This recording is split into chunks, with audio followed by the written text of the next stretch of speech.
And now, forecast first on Ozarks Fox News. Well, it's been a very picturesque evening across the Ozarks with these showers and thunderstorms very widely scattered across the area. Still a few of them out there, but they're fading fast now. Looks like the last batch has now slipped south of the state line. Looks like we have one heavy thunderstorm to the northeast of Mountain Home. The rest of the activity looks to be lighter in nature. Temperatures currently in the upper 50s to around 60. Here's a look at your Thursday forecast. If you thought you were done with having to use that jacket, you are not. It looks like tomorrow morning it may be cool enough to drag the jacket back out with morning lows close to 50. Temperatures will warm nicely during the morning, but it's not going to get overly warm. It looks like an afternoon high up near 76. Sunny skies. These mild days aren't going to last much longer, though. We've got a pattern shift as we get into the weekend. I'll have more on that coming up. Ozarks Fox News at 9 starts now. Real new now. This is Ozarks Fox News at 9. And welcome to Ozarks Fox News at 9. Thanks for being with us tonight. I'm John Adams. And I'm Jennifer Abreu. Thanks for being with us tonight. We begin with what's making headlines around the country and the world. These stories are real new now. The House Judiciary Committee voting today to advance a bill that would reauthorize the September 11 Victim Compensation Fund. The current $7.4 billion fund covers medical costs for first responders, volunteers, and survivors suffering from 9/11 related illnesses. The Never Forget the Heroes Act now heads to the full House. The vote on a controversial bill in Hong Kong was delayed today after protesters blocked access to the legislative building. The bill would allow those accused of crimes in the city to be extradited to mainland China. The government has argued these changes are necessary so Hong Kong doesn't become a haven for fugitives. The U.S. women's soccer team is taking some heat for celebrating a huge victory against Thailand mid-game. The U.S. crushing its opponent at the World Cup 13-0. But now the players are defending themselves against criticism. They celebrated too much on the field before the match ended. Players say they were just overwhelmed with joy. We're making local political news now. Senator Josh Hawley has introduced new legislation to stop YouTube from recommending videos featuring children. The bill is called the Protecting Children from Online Predators Act. Our Madison Heaver talked to Senator Hawley today. Madison, what did he have to say about this? Well, John and Jen, Senator Hawley says he wants to get YouTube to stop catering to pedophiles. Parents want to be able to post videos of their kids without having creepy stalkers then try to contact or follow around their children. YouTube and other video platforms like YouTube should not be recommending videos that feature children to pedophiles. Senator Josh Hawley has introduced new legislation to stop YouTube from using its recommendations feature to make it easier for predators to watch children. He says Google, which owns YouTube, can do this by changing its algorithm to exclude videos featuring children. They need to stop putting the videos into their automatic referral. I mean, and they know how to do it. They could do it. They just don't want to because they don't want to lose the money on it. YouTube said the vast majority of videos featuring minors on YouTube, including those referenced in recent news reports, do not violate our policies and are innocently posted.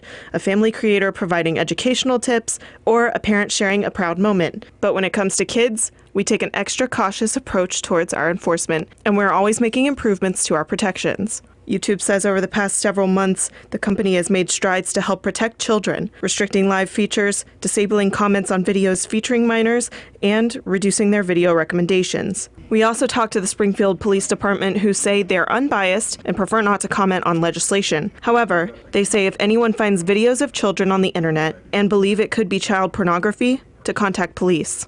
There is a gray area, and it can be opened up for interpretation. We would consult with our prosecuting attorney, see what they would determine, be pornographic or not, or something that they would pursue, for prosecution.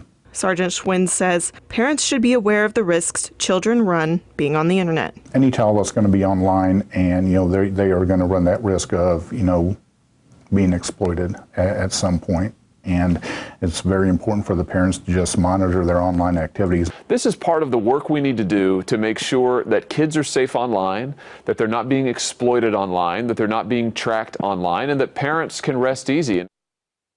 Madison, you mentioned YouTube specifically in this story. Would this also apply to other sites like YouTube? Yeah, Jen, when talking with Senator Hawley today, he said it would include any video platforms that have video recommendation features like YouTube. All right, thank you, Madison. Well, new at 9 tonight, authorities have identified the pilot killed in a small plane crash in Butler Monday morning. The Bates County coroner has identified the man as 80-year-old John McConnell Jr., who was the only person aboard that plane. The flight tracking system FlightAware shows that the plane left the airport in Vero Beach, Florida, where he had a home several hours earlier. It was headed to the New Century Air Center in the Kansas City suburb of Olathe. The cause of the crash is under investigation. A Springfield man who hit and killed a boy on the sidewalk in September of 2017 after a medical emergency while driving was sentenced to 1 year in jail. 37-year-old Lonnie Yeager was sentenced for driving without a license. Other charges against him were dropped. Police say Yeager had a seizure when he hit 5 children on the sidewalk near Campbell Elementary. That's near North Grant and Mount Vernon. 10-year-old Riddick Tudor died as a result from his injuries. The 1-year punishment was the maximum sentence allowed by law for that charge. The Springfield Police Department is releasing the results of its Operation Safe Ride. Last weekend, 71 motorcyclists were given traffic tickets. Over 100 pulled over for violations and 2 were arrested for DWIs. MoDOT funded the operation in an effort to cut down on hazardous motorcycle driving. And according to the National Highway Traffic Safety Administration, Missouri is ranked 8th in states with most registered motorcycle deaths per capita. Arkansas comes in at 13th. These statistics are from 2017. We have some regional news for you now. The state of Illinois today removing restrictions on late-term abortions. Illinois Governor J.B. Pritzker signing into law the Reproductive Health Act. Today, Illinois is making history once again. As a lifelong advocate for a woman's right to choose, when I became governor, I promised that Illinois would become a national leader in protecting reproductive rights. The bill also removes criminal penalties for doctors who perform abortions. It repeals the state's Partial Birth Abortion Act and the Illinois Abortion Act of 1975. Women will also see an expansion of insurance coverage for procedures and contraception under this new law. And in the Kansas City area, dozens of attorneys lifted picket signs and their voices at the Jackson County Courthouse this afternoon over a policy that has women remove their bras before meeting with clients. This is not a normal policy. I represented death penalty clients for 3 years of my career. And guess what? I did it with an underwire bra on. I was not told I had to take off my bra, and these are the people that are supposedly the most dangerous people in Missouri. Now, officials there in Jackson County say the policy is in place for safety, and they say the reason why is because wire bras cannot be distinguished from weapons like knives when they go through metal detectors. Happening now, a local organization that gives supplies and helps feed the homeless is now $12,000 richer. Check out the fun tonight at Tie and Timber here in Springfield. The Queen City Beard and Mustache Federation presented its fundraising check to the group, Gathering Friends for the Homeless. Several local businesses raised money at the 10th annual beard competition back in May. The donations have already helped a family buy bus tickets to Kansas City to reunite with family. We were able to say yes. We didn't have to check how much those tickets were going to cost. We didn't have to check our bank account. Start by getting their IDs, then they work on getting them into like assistance where they can get into housing and food stamps and everything in between. Next year's recipient will be the Missouri Institute of Natural Science. If you want to help, the Queen City Federation meets every second Wednesday of each month. Well, a new wildcat habitat is opening in Eureka Springs, Arkansas. The Turpentine Creek Wildlife Refuge is now a home for African servals. They look something like a mix between a cheetah and a big house cat. Definitely unique. 5 servals and 1 savanna cat were released into the habitat this morning. They'll have 6,500 square feet to roam around. Being from Africa, servals prefer warm weather, but during the winter, the cats can go into a heated building on the property. The refuge is open from 9 to 6 every day. And we want to remind you that June is National Adopt a Cat Month, and the Refuge also has a program that places domestic cats into forever homes. Moving on to weather now, Jamie. Any more rain on the way for us? Well, we're going to get a little break. The rain that we've had this afternoon now fading fast. We get a break on Thursday into Friday, and then we're going to get into an extended period of wet weather, at least chances for wet weather on a daily basis. So I'll have more on the turn and the pattern coming up next. You're watching Ozarks Fox News at 9 with John Adams, Jennifer Abreu, and weather with Chief Meteorologist Jamie Warner.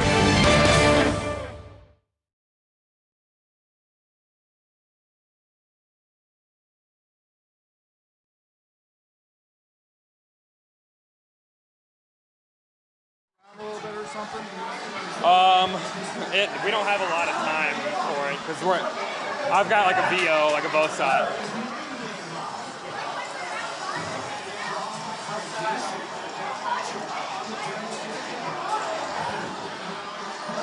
Louder, turn it up.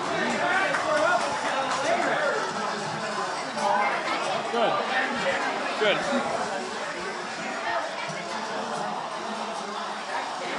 Check, 1, 2, 3, 4, check.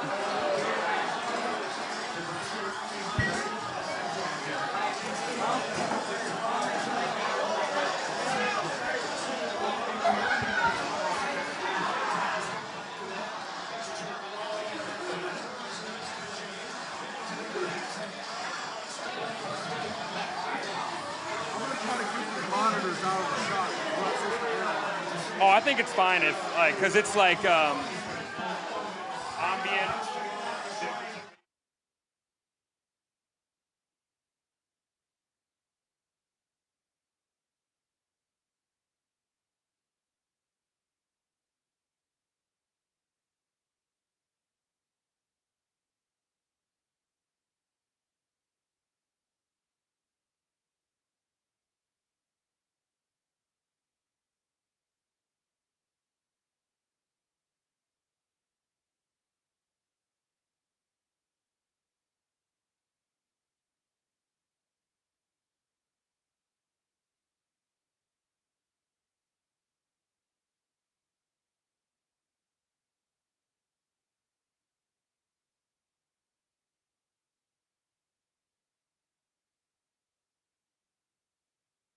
And now, weather, real, new, now, with Chief Meteorologist Jamie Warner.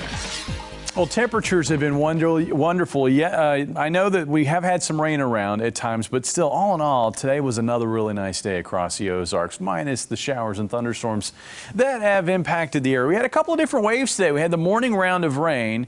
That moved out, and then we popped up some showers and thunderstorms this afternoon, and some of those storms have packed a bit of a punch. This is what's left of that activity. We're now finding some shower and thunderstorm activity now sliding southeast of Norfolk Lake. Looks like that's heading towards areas like Bexar and Wild Cherry and Pineville. Further west, we've got another batch of showers and thunderstorms, which have impacted areas from Eureka Springs to Berryville to Alpena. That activity is still producing some light rain on the backside, but it looks like the heaviest of it is now dropped south of Alpena. And I think that those showers and thunderstorms, they are on borrowed time now. I would guess that within the next hour to 2 hours, we are going to be rain-free across the Ozarks as that activity is fading fast. Looking at some pictures that were sent in, I tell you what, this afternoon's activity, very picturesque. We had that sharp contrast of the dark blue in the sky and the bright white of those showers and thunderstorms puffing up. This is a cool photo. You can see the shower that's developing here. You can see the blue sky, but you can also see the moon right there. Thanks to Jeff for sending that one in out of Branson, Missouri. Here's one out of Lake Ozark, and this was earlier this afternoon at a heavy thunderstorm approaching the area at that point. This one from Ricky. Looking at another photo, this is from Lydia here in Springfield, and you can see the shafts of sunlight coming through those ominous looking skies right there. Of course, with the shower activity that we've had this afternoon and this evening, there's been plenty of sun around those showers. and there have been rainbows. And here's a picture of one of the rainbows here in the Springfield area from Tammy. Now, looking at conditions across the region, you can see how those showers and storms are fading. We've got a cold front which is pushing southeast through the area, and what this front is doing is reinforcing this very mild pattern that we've been enjoying this week. It's going to keep it going through Thursday and Friday. So overnight tonight, over the next couple of hours, showers fade, skies clear out, and it looks like tomorrow morning we're going to start off with clear and unusually cool conditions. A morning low of 51. Winds will be out of the northwest at about 5 to 10 miles per hour overnight tonight. With those chilly readings, you might be thinking, are we going to be threatening any record lows? Well, close, but not close enough where we're going to have actually a big challenge to any of the record lows in the area. Here in Springfield, the morning record low for Thursday is 47 degrees. Joplin's probably where we have the best shot at that happening, and we're still probably going to fall short there, but the record low for Thursday morning is 48 degrees there. That's set back in 1985. Beautiful day tomorrow. Sunny skies throughout the day. Winds out of the northwest at 5 to 15 miles per hour. Yet another day where we don't have to run the AC. Looks like a high of only 76 degrees. Now, this June treat will be making a quick exit off to the east. Friday's our transition day. It's still pretty mild. Lots of clouds around, maybe a few light showers, not expecting much. Temperatures topping out in the upper 70s near 80 degrees, but humidity will be building to our west, and it will be spreading in by Saturday. And with the moisture in place, an increase in temperatures, it's going to be warm again.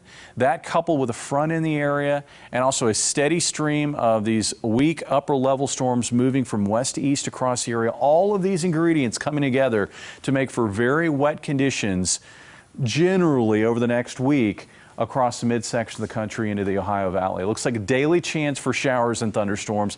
Episodes of heavy rain are going to be possible, so we can't rule out flooding. And I think there will also be maybe a severe risk that we'll have to watch out for at times.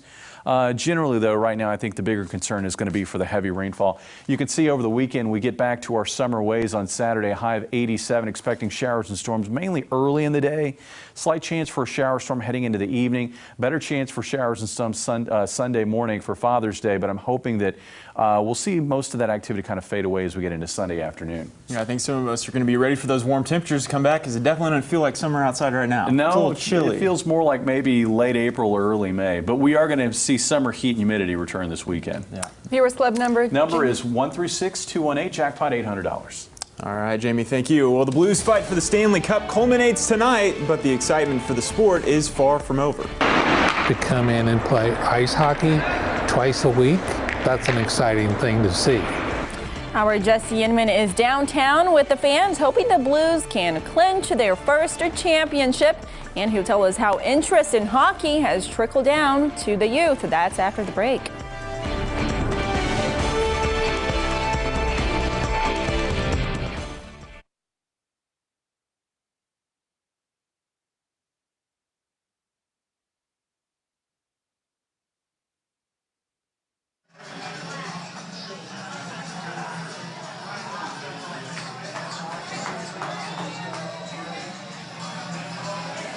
Okay, 2 minutes, got it.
Making local interest now, the biggest game in the history of the St. Louis Blues franchise is underway right now. It's winner take all as the Blues face the Boston Bruins in Game 7 of the Stanley Cup Finals.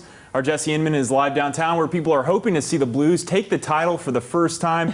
Jesse, I assume it's getting crazy out there because at last check, it's in third period and the Blues were up. Is that still the case?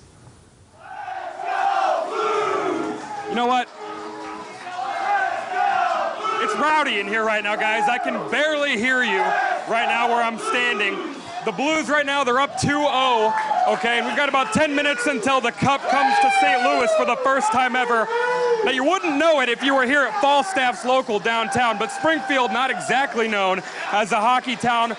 But the Blues' amazing run in the Stanley Cup playoffs have sparked a whole new level of interest in the sport as a whole.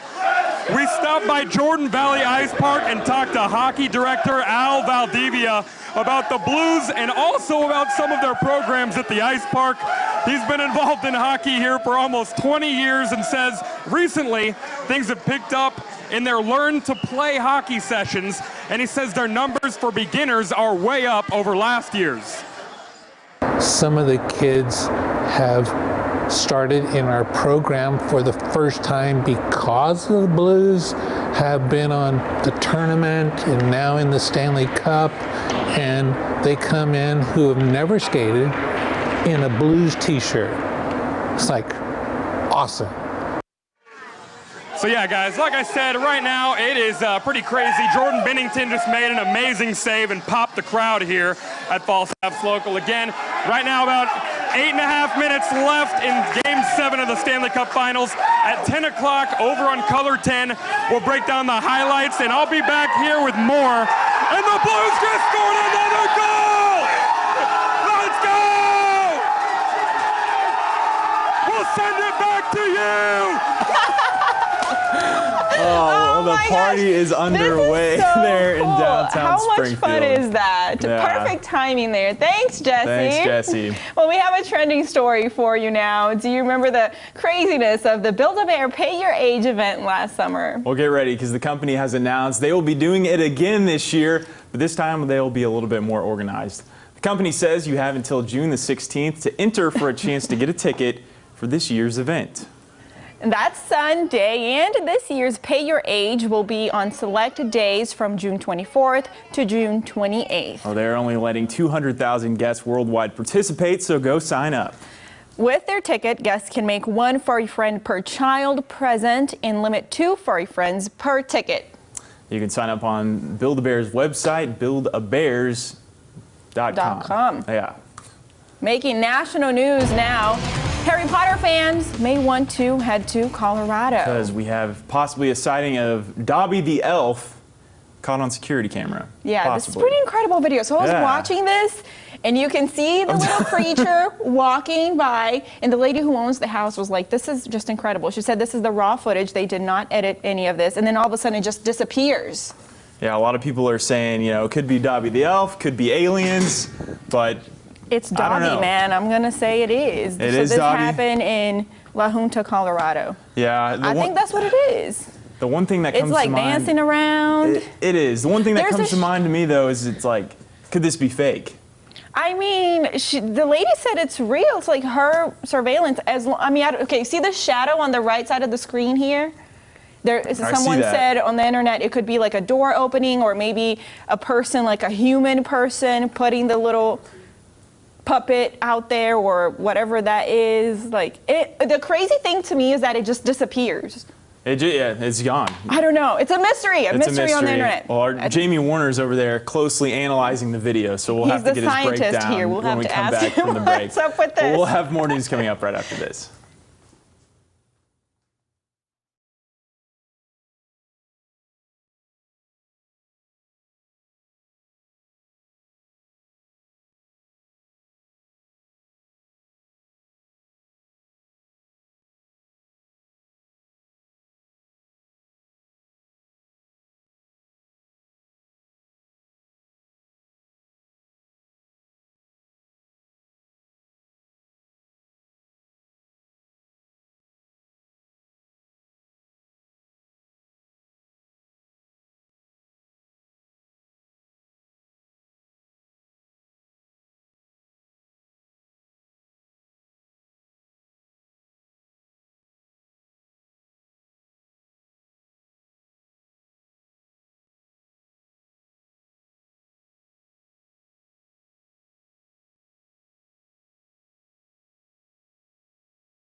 Remember that? From over here, yeah.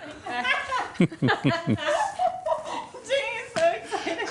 I need a shirt though. I need like. There, your hoodie. No, it won't get the same effect. Just.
Well, We have our own mystery Dobby. Yeah.